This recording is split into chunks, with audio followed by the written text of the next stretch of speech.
Evimde çarşı vardı. Evlerde zimrende pul yok.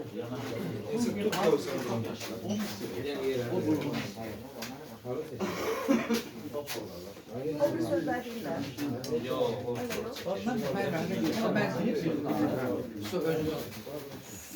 Sana güle güle yok. Bir dənə də izah elə mənə. Belə. Aha. Başdan. Yok, öyle yok. Hem ki fırından çıkmışsın. Qardaş, bu da bizim evimizin şəraiti. Gəlin. Ha, bu da bizim evimiz öyle. Bu da bizim evimizin şəraiti. İnanmırsınız gəlin baxın. Soyduğumuzu da göstərə bilərəm. Xalqın da göstərə bilərəm sizə. Vallahi axşam nə yeyəcəyiniz özünüz də bilirsiniz.